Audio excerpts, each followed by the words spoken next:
Hey y'all, it's Daryl with Auto Dreams. So if you're watching this video, you're in the market most likely for a new car, you're doing your homework, which is a great thing. You're most likely interested in something that's economical, practical, an everyday driver, and gets awesome fuel economy, right? Okay, so look no further. This video is going to be a honest review of my 2018 Hyundai Ioniq after 1 year of ownership and 20,000 miles driven. So stick around, let's get right to it.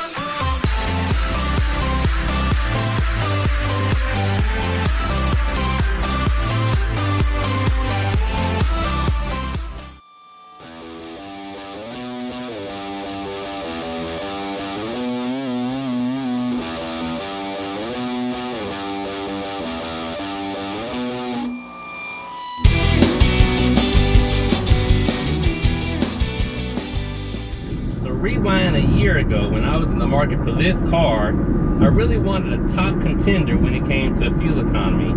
And so you're really only talking about the Hyundai Ioniq and the Toyota Prius as far as hybrids, okay? And so the deciding factors for me were fuel economy, right? Just the raw numbers, styling, it had to be four-door, it had to be spacious, and have a good cargo capacity. Your choices may be different. Your reasons, you may be an Uber driver or a Lyft driver and you need max fuel economy because that's going to affect the bottom line of how much you're making, right? You may have a long commute to work and just want to save money when it comes to gas. Or you just may like hybrid vehicles, think they're the future, and want to get on board. Regardless of what that reason is, the Hyundai Ioniq has proven to be a very capable and very enjoyable experience for me for the last year. You know all the specs by now. You've done your homework, right? 1.6 liter 4-cylinder engine. It's got the 32 kilowatt electric motor. Fuel economy, city 57 mpg, highway 59, combined 58 mpg. Those are staggering numbers. I mean, if you would have said those kind of numbers 10, 15 years ago, people would have thought you were crazy. So as I was doing my homework a year ago, I saw that the Ioniq was slightly cheaper than the Prius, has slightly better fuel economy, and to me, I thought that the Ioniq was just a little bit more stylish than the Prius. Yes, the Prius has come a long way in my opinion over the last several years, but the Ioniq has more of a smoother shape around the back. The front of the Ioniq looks just like every bit of the rest of the Hyundai lineup, whether it's a Elantra or an Accent or a Sonata. So great styling cues on the front. So as I reflect back on the past year, I continue to be impressed with the fuel economy. Those numbers are staggering. When you're talking about 50 plus miles to the gallon. This car has approximately a 12-gallon fuel tank, and so when you fill up the car, it's going to show you that you can drive a range of somewhere around 630 miles, which is amazing. Now granted, that fuel economy will vary in different climates. I live in Texas, and so we have a warmer climate, and that's better for just the overall operation of the hybrid system. I did notice this previous winter that while driving on those colder days, at least for Texas, 30-degree weather, low 40-degree weather, the fuel economy wasn't showing high 50s. It was showing more like mid 40s, 45, 46, 47, somewhere in that range. So it is very dependent on outdoor temperature. But regardless, this is best in class when it comes to a hybrid vehicle. It brings a certain amount of satisfaction knowing that you're saving money at the fuel pump just by driving this car. So that's a really good plus. Okay, so what else stands out after driving this car for a year?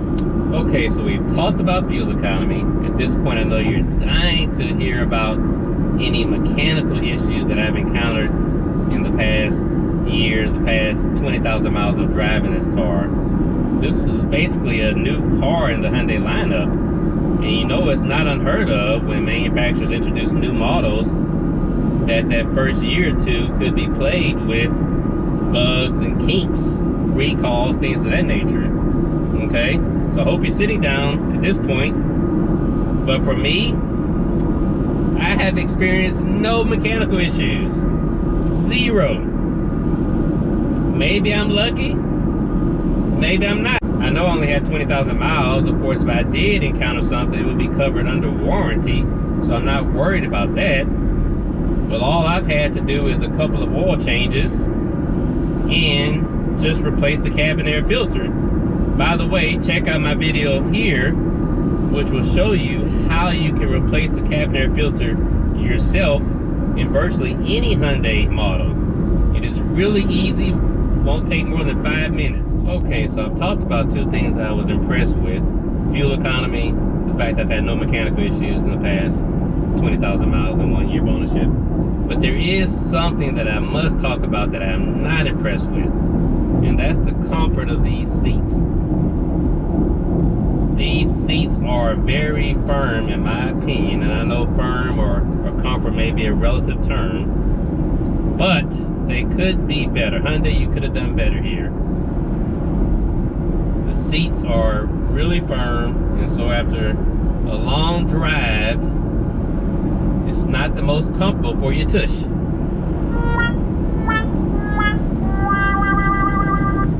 I've said it in other videos, seats that are extremely comfortable, and those would be what's in the Acura NSX. My Acura NSX, I kid you not, have some of the most comfortable seats I have ever sat in any vehicle, period. And that's an exotic sports car, which you would think should be a rough type of ride, right? No.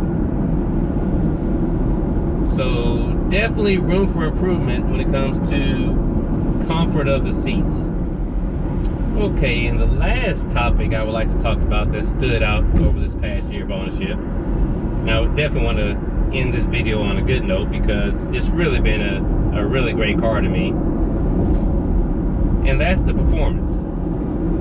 Now, you're probably thinking, hey, not a lot of horsepower, not a lot of torque, a little over 100 pound-feet of torque, right? But the fact that this car has a sport mode, it is very quick at times.